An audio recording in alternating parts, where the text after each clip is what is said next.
was just going to Oh, say thank you, Fergal. That's a great introduction. I appreciate it, and thank you so much for kind words on Rewire, which was also published as Digital Cosmopolitans. I think we're going to talk a little bit about cosmopolitanism and interculturality in this talk. I am going to sort of ask a little bit of your forgiveness or perhaps indulgence in that it might take a bit to get to the internet in this talk. And the reason for that is that I've been spending a lot of time with my team thinking about archives and what constitutes an archive, and particularly archives in the digital age. So I'm going to talk a little bit tonight about an archive that we have been exploring, which is an archive that we've ended up sort of generating out of a sample of YouTube. And I just want to say for the starters that while I'm presenting, this is work that I've done with some remarkable colleagues at a couple of different institutions. Over at UMass, Ryan McGrady is my co-author on all of this work. We have a remarkable researcher at UMass focused on our work in Hindi-speaking countries, who is Harshi Snehi, and you'll see a bit of her in the talk. And a huge amount of the technical work is done by a brilliant student at the University of Michigan named Kevin Zhang. So I just wanted to shout them out early on in all of this. But I want to start somewhere else entirely. I want to start in Budapest.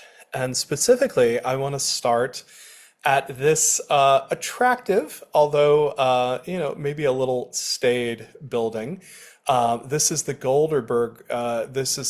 the Goldberger building.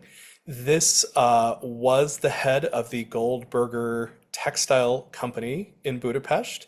It got taken over by the government in the 1940s. It became the foreign exchange store. If you wanted to buy anything in Budapest that came from outside the country and you had foreign exchange currency to pay for it, you could come to Goldberger and purchase there. It's right in the heart of the Pest side of the city. It is now the Open Society Archive. It is technically the Vera and Donald Blinken OSA Archivum, but we're going to call it the Open Society Archive because it's a whole lot easier to say. And the top floors of it are essentially a museum of Central and Eastern European history through communism and through the post-communist moment. But the most amazing part of the archive is what's underground. It's the archive pieces of it. And what is archived here is basically all of the trivia, all of the details of life, particularly in Hungary, but really throughout Central and Eastern Europe from, let's say, 1940s through the 1980s. The archives of Radio Free Europe are in here. There's amazing Hungarian archives, various different leaders through history. But maybe the best part of the archive, and here I'm biased, but I'm sharing one of the biases of my friend Istvan Rev, who's actually curated much of this archive, is a pretty unique set of photographs. These photographs are not necessarily all that much to look at. They're extremely ordinary. In fact, what they are shots of ordinary life in Hungary between 1985 and 1988.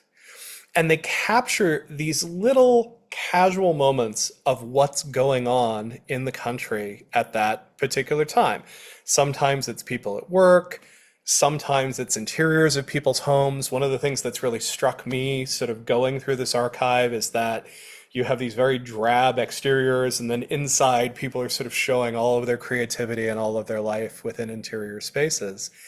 And you'll notice that a lot of these photos are technically imperfect. They cut off people's heads. There's something wrong with the color associated with them. And that actually has to do with how this archive came about. Back in the days where we didn't take photos on our cameras within our phones, we took them on film cameras. You would bring your film to a photo processing center, and usually when you dropped off your film, you would check a box saying, "Give me all of my prints," or "Give me only the good ones." And the ones that got left behind, if you said, give me only the good ones, were kept at the photo processing center to try to figure out what was going wrong with the photographic process. What went wrong here? Why is there too much magenta on one side, too much yellow on the other side? This is known as the Photofo archive. And it's known as Photofo because that was the state-owned processor of images. And there is a set of giant, giant reels of photos that were supposed to be used to retune the machines, probably never actually got used to retune the machines, ended up being thrown away, but now archivists in Budapest are working their way through them. So there's something like 250,000 images in these rolls like this of ordinary daily life in Hungary, sort of right at the moment where Hungary came out from the Cold War into and integrating Europe. And this is an incredibly hard archive to work with for a whole bunch of reasons. First and foremost, it's physically on these giant reels of photos. They've only cut apart a couple thousand of them. They've only digitized a few hundred of them. And one of the reasons they've only digitized a few hundred is that we don't actually have permission to use these photos. And you'll see if you look closely that the gentleman's face there and his wife are pixelated. This is an attempt to try to maintain privacy with these photos, which despite the fact that they are now 40 plus years old, are not photos that anyone has sort of given permission to use. Zuzia Zadori, who works on this archive, calls it a silent collection. Not only is it inconvenient, not only might it have sensitive data associated with it, they don't have copyright to these images, and there's no metadata. They don't know which of these photos are from 85, which are from 88. They're sort of guessing within all of it. But even within this deeply imperfect archive, this accidental archive of rolls of photos that have been left behind and literally left for garbage, there is incredible value. We get information about what the interior of homes look like. We get the information about fashion. We get the information about what standards of living look like. We get all of these really interesting context clues that for scholars trying to figure out this period of Hungarian history at a moment where Hungary is really trying to escape its history has just become this incredibly valuable set of information. So I've been in love with this archive for years. I worked for many years for Open Society Foundation. I led a lot of their work around information and the internet. I've spent a ton of time in this archive and with young archivists like this, trying to figure out what we do with these things. And I have been thinking lately about other accidental archives. And if you think about accidental archives, there is one that is perhaps more famous than any other, which is the city of Pompeii. Pompeii has actually been buried twice. It's buried famously by the ash of Vesuvius in 79 AD, killing tens of thousands, but also preserving under a very thick layer of ash much of the city of Pompeii. That city gets dug up twice. It gets dug up first by some of the survivors. Some of the people who made it out of the city came back, made it back into their homes, took out the most precious things, marble, gems, gold, things along those lines.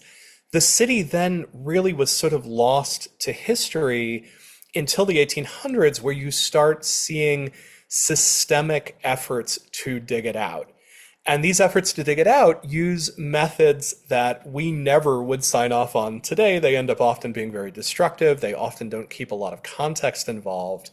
And they were really focused on the spectacular. The people in the 1800s were looking for gorgeous mosaics. They were looking for frescoes. They were looking for the amazing works of art. They got set back by the Allied bombing of Italy during World War II, which ends up sealing a lot of these places up. And then finally, once we start getting to modern restorations of Pompeii, there's a very, very different focus. What archaeologists in many cases are now looking for out of Pompeii is not necessarily these incredible works of art, these most beautiful things. They're looking for the really ordinary.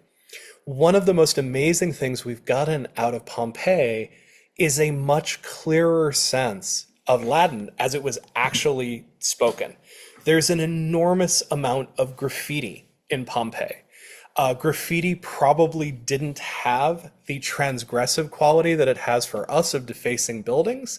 There wasn't a lot of disposable material to write on. Paper is not common if it is available at all. And so writing on the walls is actually extremely common. There's all sorts of scholarly papers looking at people doing the household accounts on the walls. There's political slogans, but there's also very, very casual stuff. We see people talking back and forth. Successus the weaver loves the barmaid of the inn called Iris, who doesn't care for him, but he asks and she feels sorry for him. A rival wrote this, farewell. And then Successus comes back and says, you're jealous. Don't try to muscle in on someone who's better looking and is a wicked and charming man. And then his rival comes back and says, I have ridden and spoken. You love Iris, who doesn't care for you. Severus to Successus. This exchange between Iris's lovers is the subject of no fewer than 5 scholarly works, in part because we get to see how people are writing Latin at this particular time, what they're talking about. One of the hottest sites right now that people are learning from is a thermopolium. This was basically a fast food restaurant. Houses in the city were quite small, particularly if you were poor. If you were wealthy, you had kitchens and dining rooms and so on and so forth. If you were poor, you probably did not cook in your own space. For one, it wouldn't have been sanitary with the smoke, but beyond that, it would have been very dangerous. So instead, you went out to the thermopolium, and we've learned an enormous amount about what people in Pompeii ate in 79 AD by going through the pots in the thermopolium, as well as what ends up being left behind in the sewers. We know things like Pompeii is well enough connected to the rest of the world that fish sauce, garum, in some cases is being marked as kosher, implying either that you had Jews living in Pompeii or that Pompeii is trading far enough that marking their famous garum as kosher so you can sell it to different audiences is a meaningful and worthwhile thing to do. So we've gone from this moment of paying attention to the most spectacular, the palaces, the frescoes, the mosaics, to the most ordinary, the most quotidian. And I want to make the argument here that looking at the quotidian, the everyday parts of the internet is potentially incredibly valuable. And before I try to make that case for it, I want to show you essentially what we're looking at. So what we have here is 59 seconds cut together from about a dozen videos that my team has randomly retrieved from YouTube. And we will start to talk about random in the moment, but I want to give you a sense for what happens when you dip your ladle, dip into YouTube and get random videos. Here it is, the falling snow. நிச்சயமா முடியும். உங்க குருவோட ஆலோசனையும் குருவோட ஆசீர்வாதமும் இருந்தால் Vehicle has just over 116,000 miles. To live for Jesus. How diamonds are mined in different countries. This is what happens when you ignore that ticking sound that it makes. It chews up the cam real bad.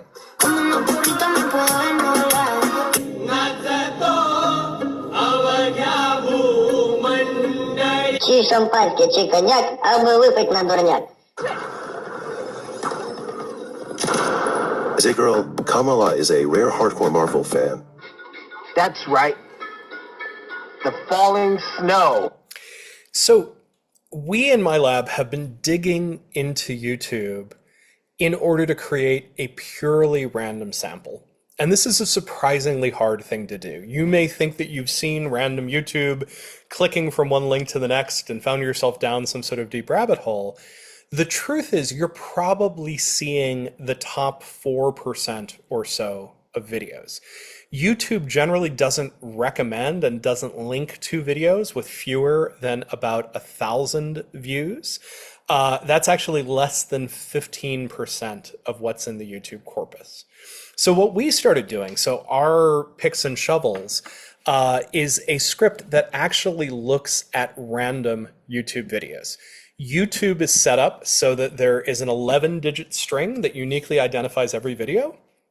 There are 2 to the 64 possible videos. That's about 18 quintillion.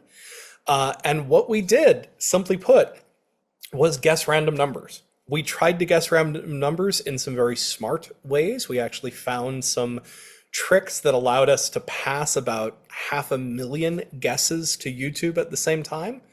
But we did end up guessing at this 18.4 quintillion possible namespace. We ended up generating something like 5,000 random videos. With those 5,000 random videos, we were able to evaluate some other sampling methods that people have used. It turns out there's a sampling method that someone proposed in 2011. No one's been able to demonstrate that it's random. We were able to demonstrate that it is believably random. And so now we use that still very painstaking, but much more efficient method to pull random videos from YouTube. And we do this on a regular basis. We have a site called tubestats.org where you can see our estimates about YouTube based on this random sample. The first thing we can tell you is how big YouTube is.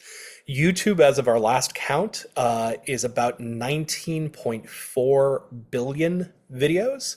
We had a very funny moment with this. We had put up our estimate. The BBC ended up doing a story about our work. And then YouTube decided to celebrate its 20th anniversary. And they put out a press release saying, we now host over 20 trillion videos. And the BBC came back to us and said, Professor Zuckerman, you're wrong by a factor of 1,000. And we sort of thought for 2 or 3 minutes, and we came back and said, they're wrong. It's a typo. And within 90 minutes, YouTube had actually retracted their statement and announced 20 billion videos. So we were right on. We had an estimate of 19.4. They released 20. So we can tell you how YouTube has grown over the years. We can tell you the average number of views per video. That's this sort of curve down on the left. The average YouTube video has about 41 views. We can tell you a lot about the growth in different parts of the world over time. And what this has really forced us to do is sort of accept that when people talk about YouTube, they're actually talking about a whole bunch of different things. When social scientists, when internet scholars study YouTube, they're usually studying that upper left corner. They're studying a video like Joe Rogan interviewing Donald Trump. That's a video that got viewed 54 million times. It's one of the top videos on the entire platform. Got liked 2.2 million times, got uploaded just last year, and enormously significant. May actually have to do with how the United States ended up electing Donald Trump. That is sort of YouTube as we expected. It's the province of big content creators. They're seeking really big audiences. They're hoping things will go viral. You can treat them in some ways the same way that you would treat a mass media property. In the upper right, we have a failed influencer. We have me attempting to get millions of people paying attention to my TED Talk. They didn't. I still do better than 98.5% of people on YouTube. But this is sort of the example up top of what we tend to think of YouTube as being. People who are successful at reaching large audiences, people who swing and miss like me. But the truth is, most of YouTube is below this middle line. It's things like this in the bottom left. This is a meeting of the Amherst Regional School Committee. It's the local school board in the city that I teach in. It has 120 views. That makes it better than 2/3 of videos on YouTube. But think of it this way. The reason the Amherst Regional School Committee is putting this up is not to get hundreds of thousands of views. In fact, if a school board meeting in a small town gets hundreds of thousands of views, something very, very bad has happened. It's probably, some sort of a tragedy or some sort of a scandal.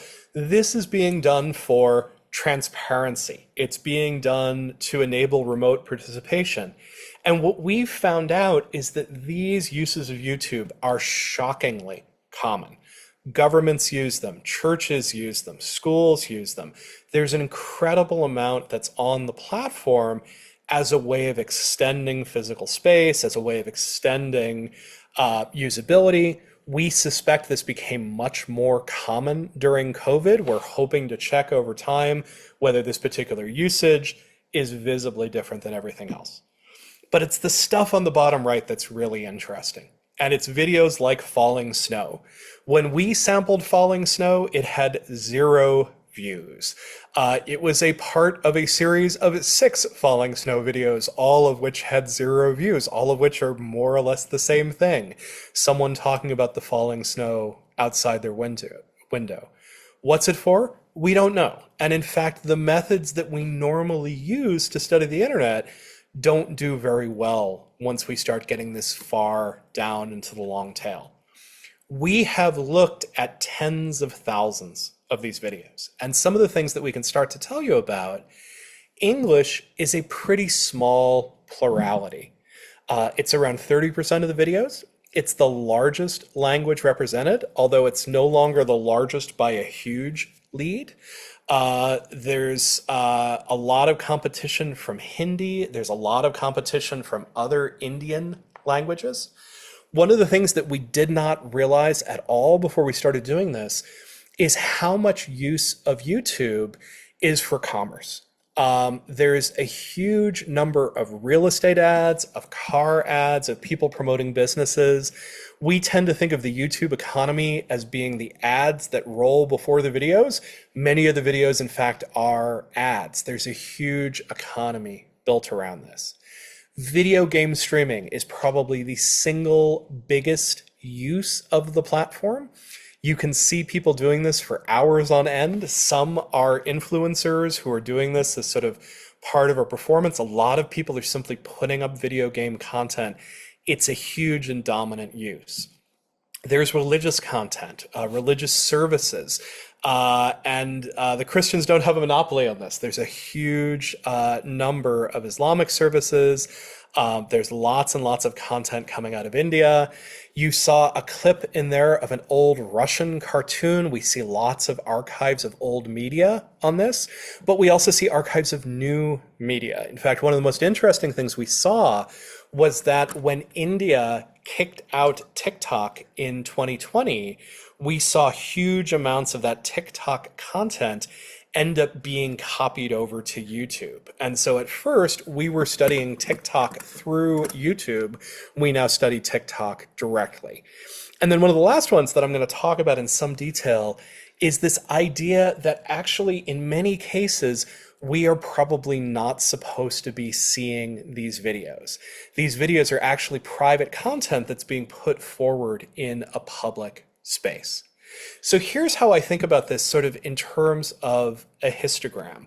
At the very far right side of this, there are incredibly successful influencers, music videos. That's the stuff that gets 1 million or more. There's the stuff that probably tried and failed, like my TED Talk, that's in the tens of thousands. But then on the left side of this, the archives of public events, advertisements, and then content for friends and family, stuff that honestly probably shouldn't be finding more than 2, 5, 10 people in one fashion or another. You can study the stuff at the far right end of the distribution. Things like Social Blade track these accounts very often. They will tell you exactly how many followers Mr. Beast has. There's lots of tools to study sort of the ad economy around it. You can study this space of reasonably successful influencers by spidering the recommendations. You can look at a video and say, if you liked this, go on and watch this. There are thousands of papers written with that spidering method.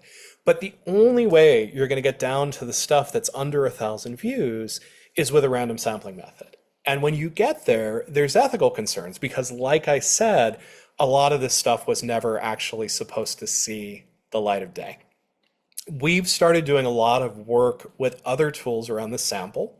One of the first things we've done is we take the videos, we grab the audio off of them, we use OpenAI's Whisper to detect the language associated with it.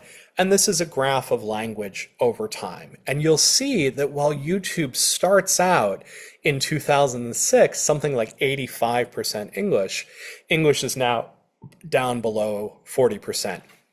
Hindi has come up in a really big way. And if you look at the graph there, you can see in 2020, Hindi starts taking off. And we strongly believe that that is what happens when India bans YouTube, bans TikTok. TikTok is unbelievably popular in India. And YouTube steps in and tries to grab as many of those users as possible, and they're quite successful about this. So we see a real increase in Hindi, we see an increase in Bengali, but there's still other big populations out there. You can study a lot about Korean and Japanese media using these techniques. You can get a lot of Russian media. And YouTube turns out to be one of the few largely uncensored Russian internet sites, which turns out to be a really valuable thing to look at. We have seen since 2020, I've got that wrong, a surge in a particular kind of Hindi video. These are videos that are quite brief. They've got very low view counts. They're almost always under 40, but they have a great deal of engagement associated with them. And Harshi Snehi, who's shown at the bottom of the slide, has done incredible work looking through this corpus.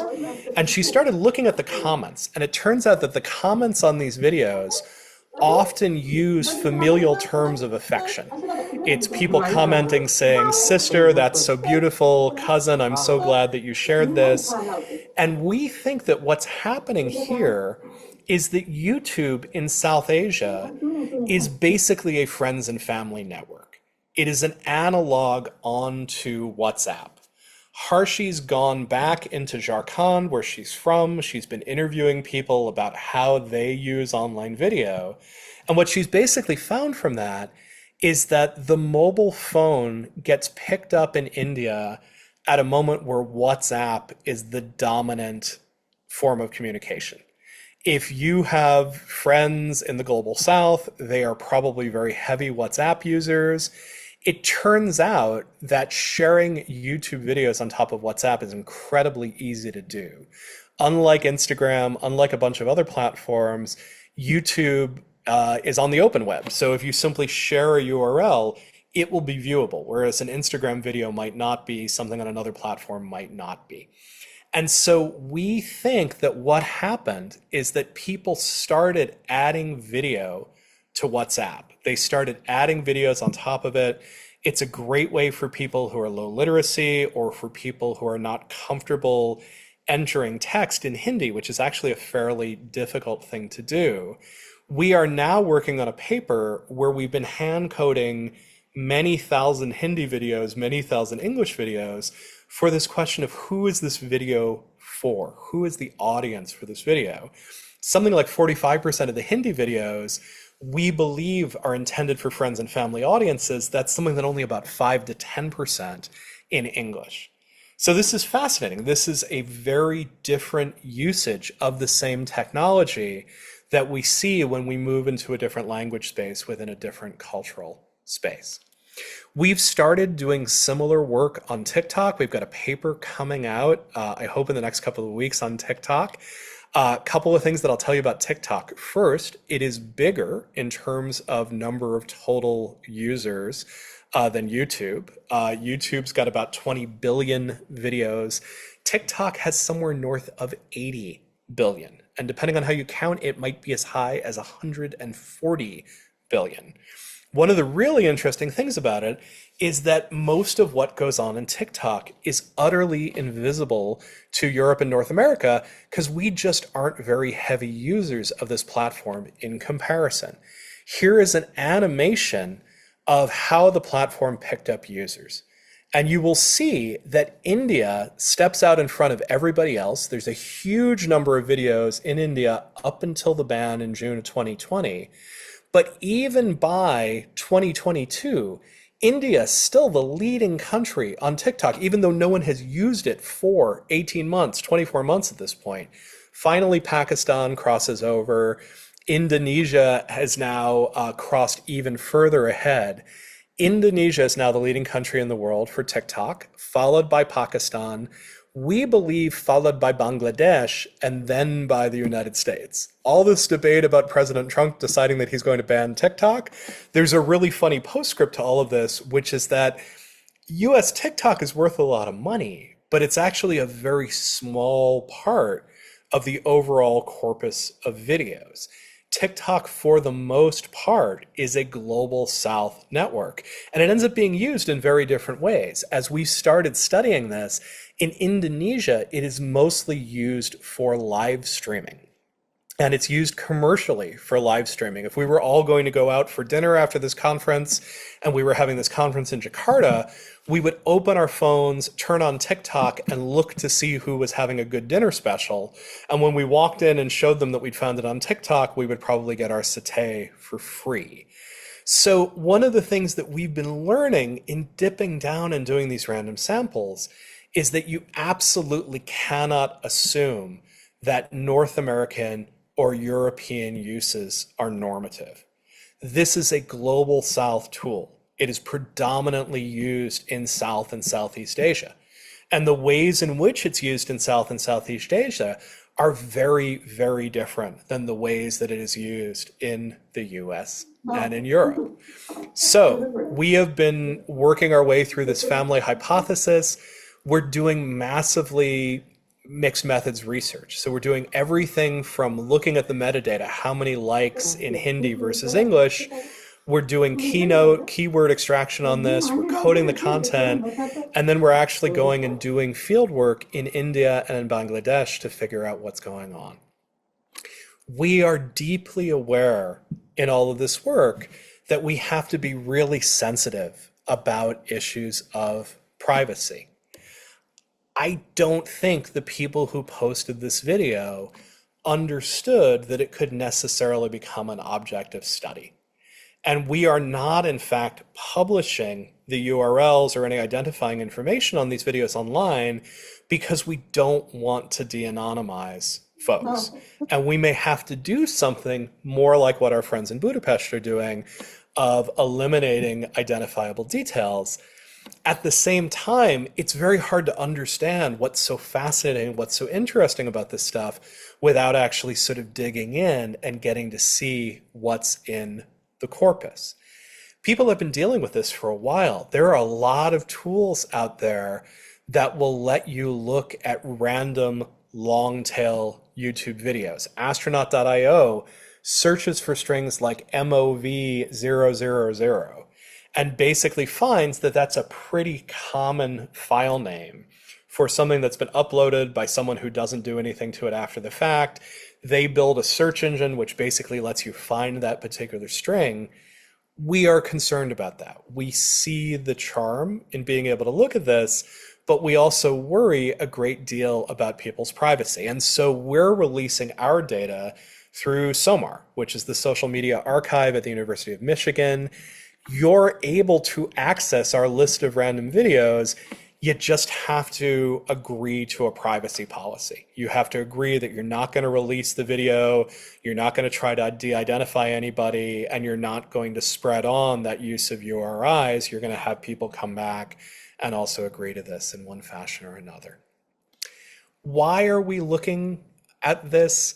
We're looking, first of all, we're not the only people looking at this. Our friend Laura Berliner over at University of Washington has been looking at various versions of the digital ordinary, this sort of long tail.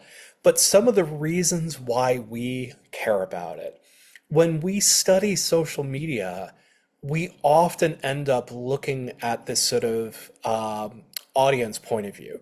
What's a video that got seen 10 million times? How is it changing people's views? When you're able to dig in and take a random sample, you can look at the creator point of view. And the creator point of view turns out to be much, much broader than just that influencer point of view. You can look at all the different ways people are using a tool like YouTube, a tool like TikTok, any of these other short form video tools. You can get context for those highly famous videos. We've all seen a lot of these papers that end up saying, here's misinformation on YouTube, it's reaching millions of people. And one of the things that's actually very helpful is to try to figure out how often misinformation sort of ends up on these services. Yeah, there is misinformation on these services. It's generally speaking a tiny, tiny amount of content within a vast sea of other uses. And it's also not clear that people are necessarily grabbing for that misinformation all the time. I often talk about a denominator problem. There's bad stuff on a service. That's the numerator. What's the denominator? And this is helping us start to understand what's in the entire collection. We think starting to treat YouTube, starting to treat TikTok like an archive, lets us look at these questions of cultural evolution and cultural comparison. You can move through YouTube from 2006 to 2020 to 2025. That's 20 years of history for the US and a couple of other countries that have been on there. But you also have that ability by language to sort of switch between spaces. What's going on in Brazil at the same time that this is going on in the US and this is going on in France? This is going to be an incredible resource to think about what are we doing, what are we paying attention to, how are we using these tools? If we do this work well, we can use metadata to find unusual phenomena, right? So that phenomenon of low view accounts with high engagement is what is running down this South Asian media hypothesis and looking to see a very, very different use of video in South Asia, where we've now had to go and use ethnographic methods. So we see this as telling us where to dig. How do we figure out how to go ahead and engage in a deeper level based on the clues that we get from the metadata? And then finally, I feel like this is an archive that we should start thinking about preserving in the way that we start thinking about preserving other cultural archives. I have been building on the web since 1994. I cannot access most of my early work. I can't access a lot of stuff that I was making as much as 10 years ago. Things like the Internet Archive are wonderful, but they're pure opportunistic. They look at collections they think are going to be interesting. Having a core sample, having 1 million videos that have been carefully selected through YouTube, through TikTok over a long period of time would give us this corpus to look at cultural evolution and cultural comparison. And we should be creating this and finding a way to archive it and preserve it. And we really do need to archive it and preserve it because right now, this is all at risk. You may have heard that OpenAI and Google have been using YouTube to train their systems. There's lots of evidence that they are pulling videos in from these, transcribing them, and using them to build up their LLM chatbots. In fact, one of the reasons why Whisper from OpenAI is so good at working with YouTube videos is that it was designed by OpenAI to work with these videos. We started using it well before we knew about that connection. We now know that what you put into a data set has a lot to do with what comes out of it. So if you are using any of these AI systems, there is a decent chance that you are encountering this long tail of YouTube, whether you know it or not. We don't know very much about what's in those data sets, but it's very realistic to believe that this chunk of the internet is in these data sets. It's also very realistic to believe that YouTube, TikTok, and everything else is going to start getting filled up with non-human content, AI-generated content. And we're going to have this opportunity to look at how this sample changes as we get through 2024, 2025, and AI starts becoming a bigger and bigger part of this mix. I'm urging us to take seriously to study and preserve the ordinary. Because I think one of the things we've discovered is that with time and with distance, the ordinary becomes extraordinary. And much like Hungary in the late 1980s, we are going through a moment of acute change on the internet. Whether or not you are pro or anti-AI, there is a big change going on. And looking to see what happens to our cultural documents through that moment is going to turn out to be enormously important. So I'd love to keep talking with you both here and offline if any of this is of interest. Thank you all for hanging in with me on what I know is quite a late night for most people. I'd be very happy to have a conversation if that rung any bells or raised any questions for anyone, but thank you very much.